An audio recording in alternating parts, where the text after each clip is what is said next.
Please come to order. Good evening and welcome to our public forum. I am Randy Guy, President of the Commissioners of St. Mary's County. Before I introduce the other commissioners, I ask that you turn your cell phones off or on vibrate. Sitting to my right, representing the 1st Commissioner District, which includes Ridge, Piney Point, St. George Island, Mr. Eric Colvin. Good evening. Representing the 2nd Commissioner District, which includes Leonardtown, Hollywood, Mr. Mike Hewitt. Good evening again. Sitting to my left, representing the 3rd Commissioner District, which includes Charlotte Hall, 7th District, Golden Beach, and Mechanicsville, Mr. John O'Connor. Good evening. Representing the 4th Commissioner District, which includes Lexington Park, some of California, Great Mills, and some of Hollywood, Mr. Todd Morgan. Sitting at the table to my left is David Weiskopf. He's our county attorney and acting county administrator. Elisa Cassis, our communications director, is sitting at the table to my right. Good evening. Amy Carter, our video media producer, is behind the glass, broadcasting live tonight. Mr. Weiskopf will now provide the format for tonight's public forum.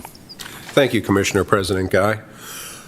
Here are the guidelines for the Commissioners of St. Mary's County Public Forum. For those unable to join us in person but wishing to address the Commissioners, please call 301-475-4200 extension 1234 to provide your name and address for the record. You will then be given an opportunity to speak to the Commissioners through the phone conference. Those wishing to speak in person should sign up on the forms located in the lobby of the Chesapeake Building at 41770 Baldridge Street in Leonardtown. All speakers are allotted 3 minutes to address the Commissioners.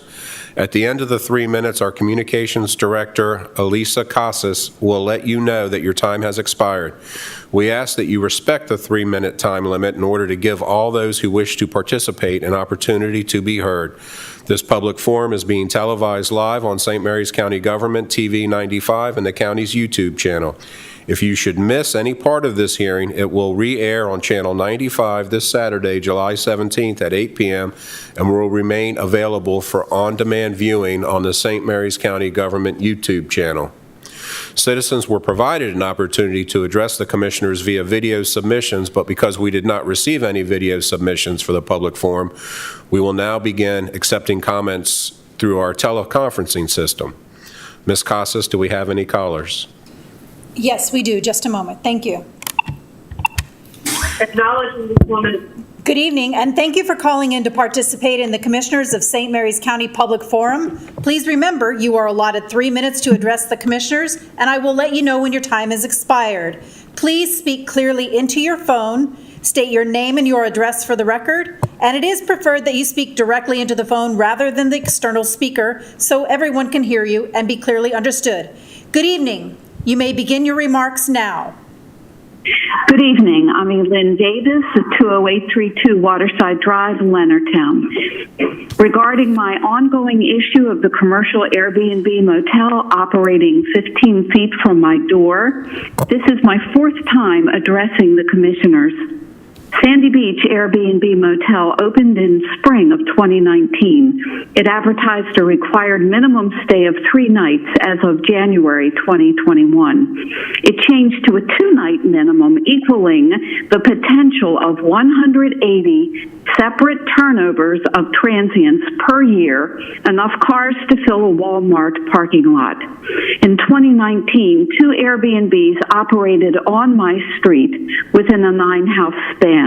Now there are 3 within a 13-house span. I'm requesting our elected officials to end these public nuisances in my legacy vintage waterfront community of narrow 45-foot wide lots. At the Commissioner's suggestion, I again contacted Heather Moritz, Director for the St. Mary's County Health Department's Environmental Health Division, about the continued runoff from the next-door motel's failed sand mound system that has exuded runoff since pre-2002, twice documented by the St. Mary's County Health Department in 2002 and 2020. Mrs. Moritz was hired specifically for her expertise in land development and water safety, according to the website. Her June 1st, 21 email response, and I quote, was that as The Sand Mound system has not been in service since July 1, 2020, and has not been receiving sewage from the residents since that time. As with all septic systems that are taken out of service, they remain in place and are not required to be removed from the property. The sand mound that is no longer in service is not required to be removed and does not pose an environmental or public health concern. So there we have it from our health department expert. The abandoned steaming pile of human waste that's been accumulating over a 20-year span, flooding onto adjacent properties, ultimately leaching into Breton Bay and the Potomac River, does not pose an environmental or public health concern, despite it having been actively flushed into for 5 months during the COVID quarantine by transients renting from hotspots, and despite neighbors having recently dug trenches to make it easier for the runoff to reach the Potomac River.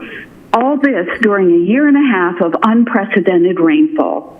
Mrs. Moritz's email goes on to say that she's in contact with the property managers of Sandy Beach and is fully aware of the management of the septic system, implying she knows this property is not a single-family private residence.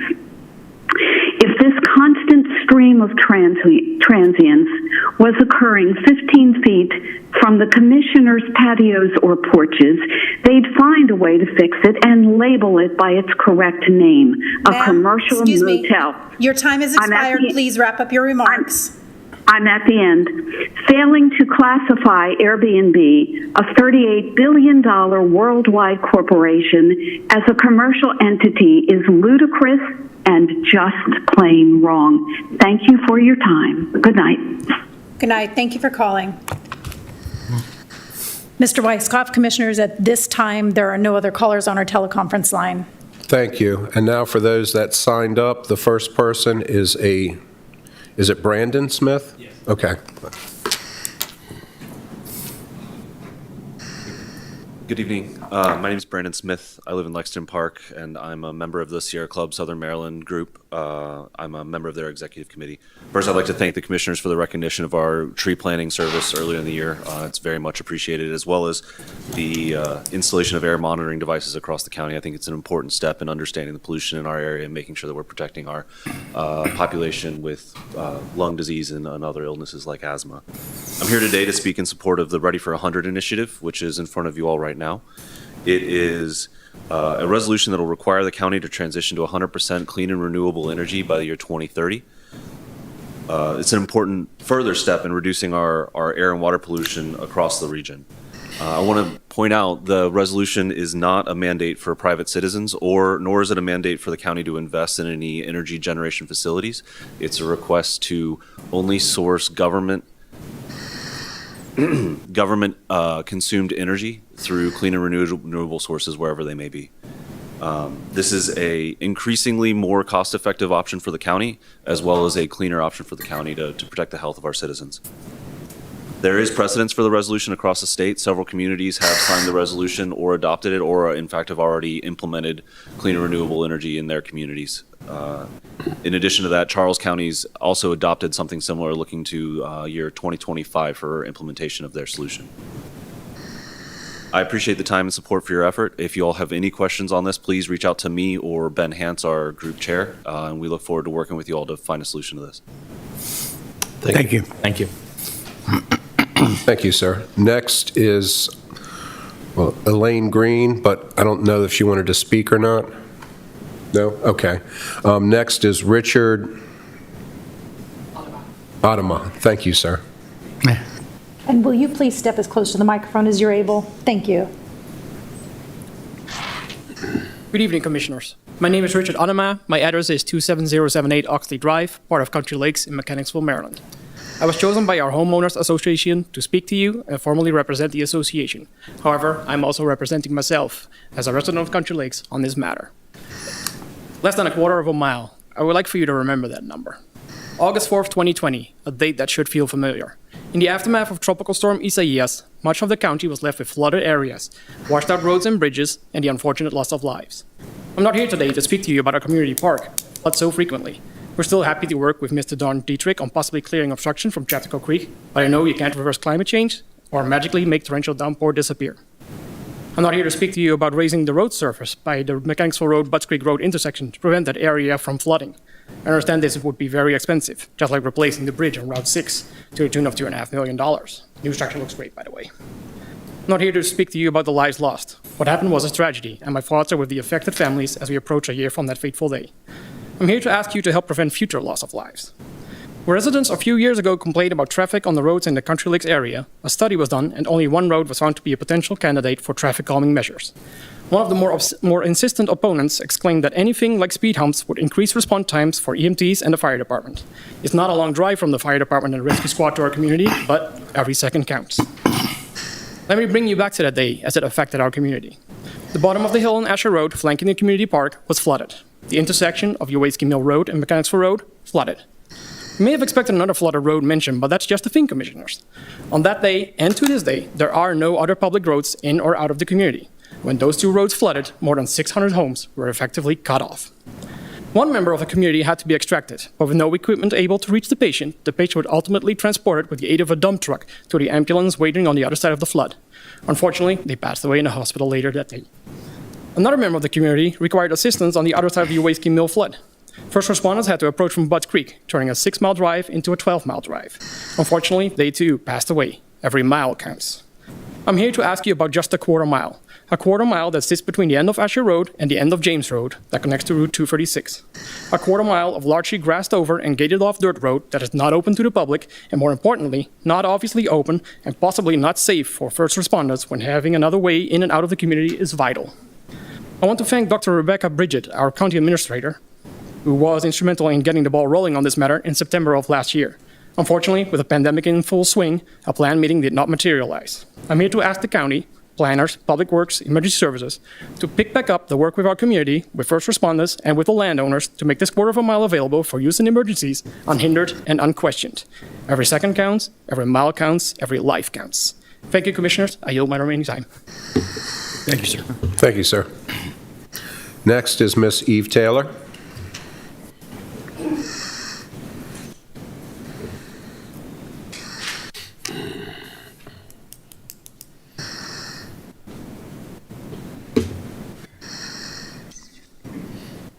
You can step up. Yeah, the lower one probably be better for you, just as close as you can get.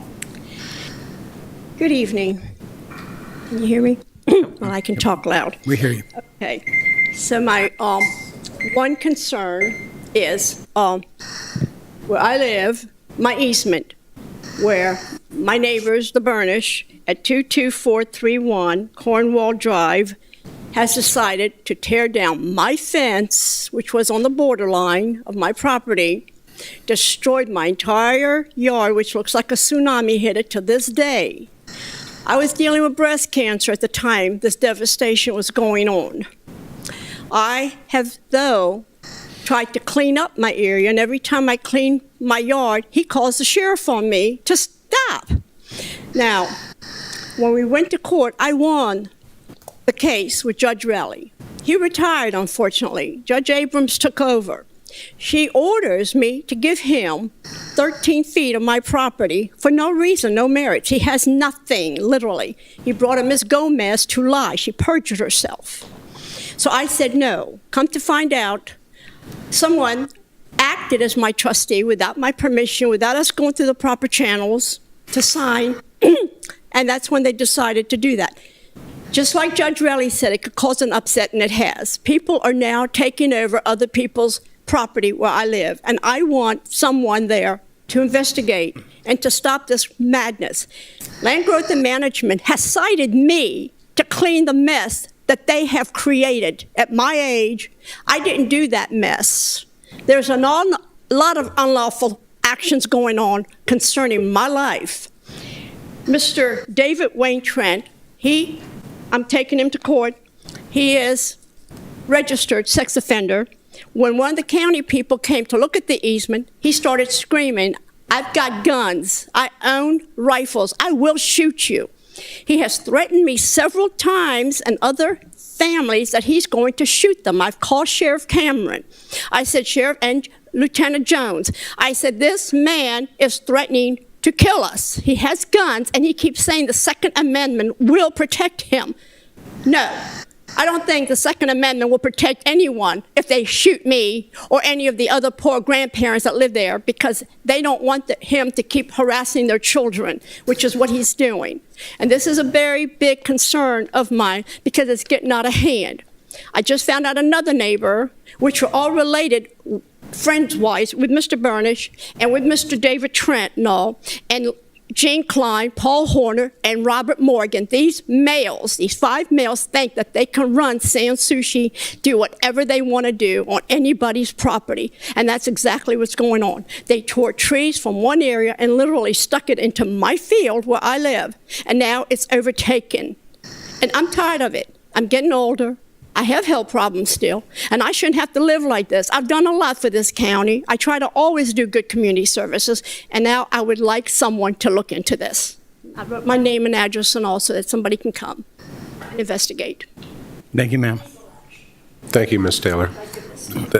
I will take it. Thank you so much. And next, we have Ms. Dorothy Andrews. Welcome.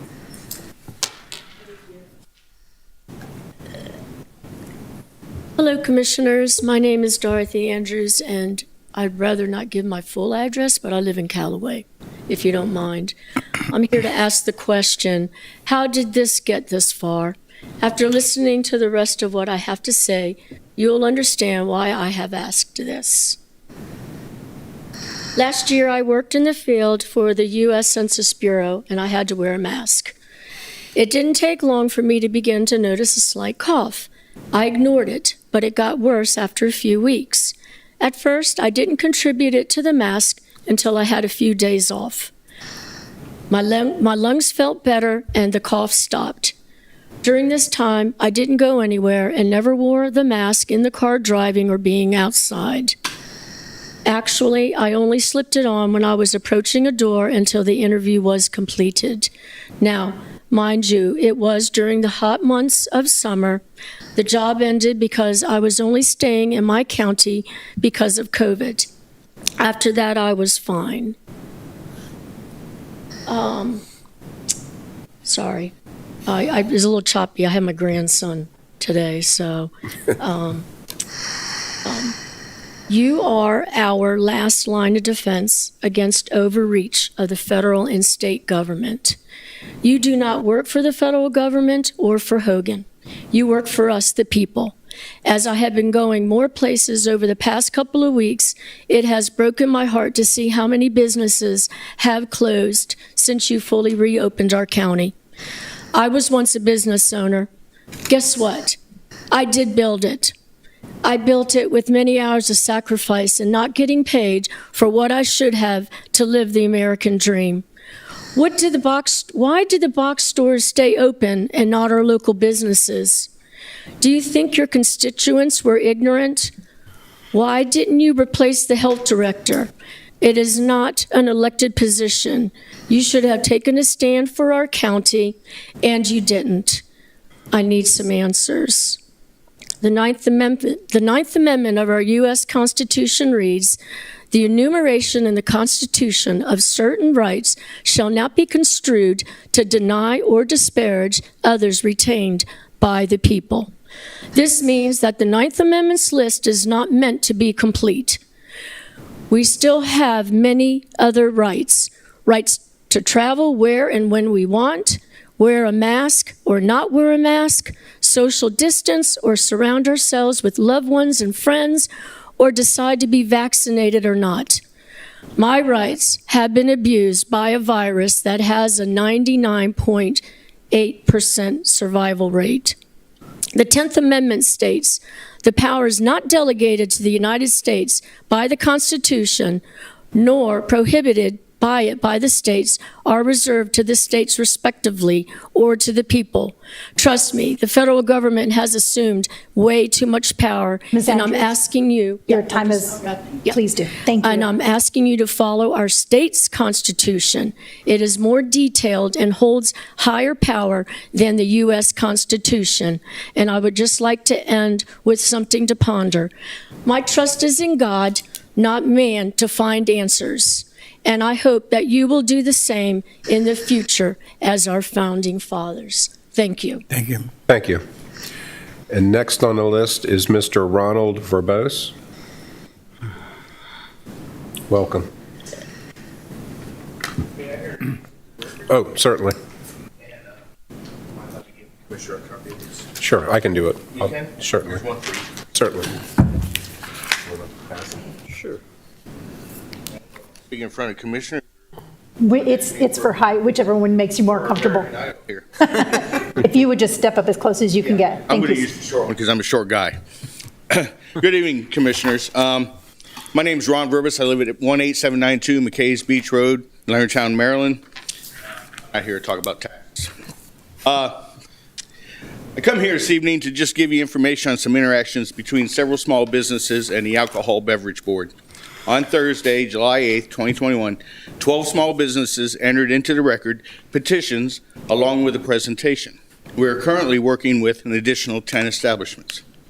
The bottom line is we request St. Mary's County Government and St. Mary's Alcohol Beverage Board to adopt policy in accordance with House Bill 12 and Senate Bill 205 enacted into law by Governor Hogan. The COVID impact has been huge, and it came fast and created uncertainty. Thankfully, the governor had the vision to understand the impact, and he took action. I would like to point out that on May 18th, 2021, the law was enacted through his signature. For some reason, with policy in place, guidelines and restrictions already determined, the St. Mary's County Alcohol Beverage Board has yet to establish a local policy to allow our small businesses to comply with the new law. They might adopt policy on August 8th, but each and every day it is not adopted, there are financial impacts to our businesses. The frustrating part is the law does not bring anything new. It was drafted, accepted, and signed from the various executive orders throughout the pandemic. COVID is not defined by a date on a calendar. While some say or think COVID is over, people returning to pre-COVID life has just not happened.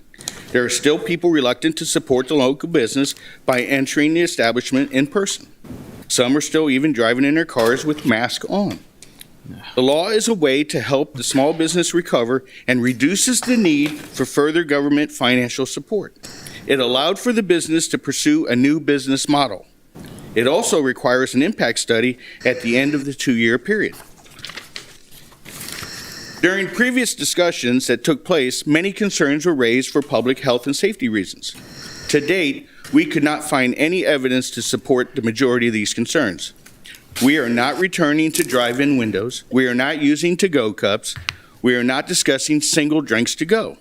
We are requesting restrictive permits that dictate size limitations, alcohol content limitations, and sealed bottle requirements. We just need to be able to use this new business model and continue to try and survive as we recover from the pandemic. Again, this is only for a 2-year period as the law is currently written. To be honest, the majority of the businesses are not interested in the delivery aspect of the law.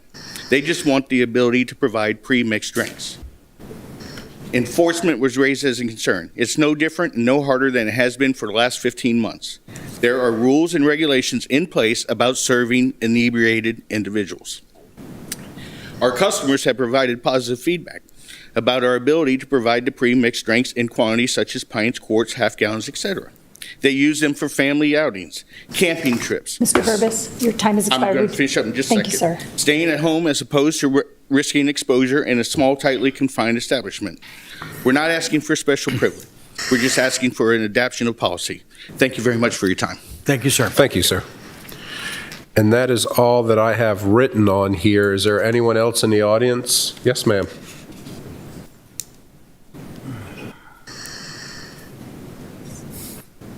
Good evening. My name is Dorothy Waters, Valley Lee. History shows us that changes may occur when an individual or small group challenges the norm. Delegate Brian Crosby proposed a bill, HB 655, that would give each registered voter the right to choose who would represent their particular district.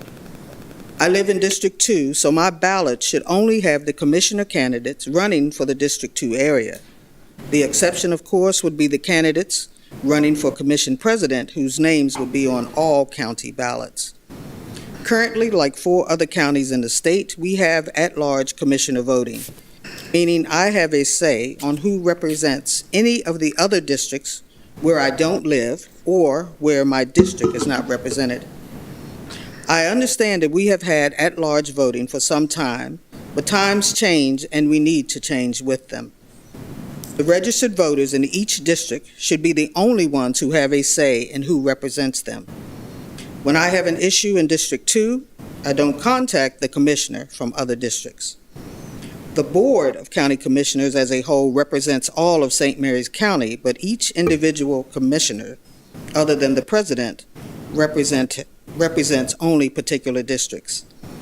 I asked you to consider putting the proposal for HB 655 with a layman's understanding forward for St. Mary's County citizens to review and vote on. Thank you. Thank you. Thank you. And there was also a Troy Cowan. Welcome. Evening, Commissioners. Glad to see you again. I'm Troy Cowan, the old gray-haired guy from Lexington Park. And first things first, YMCA.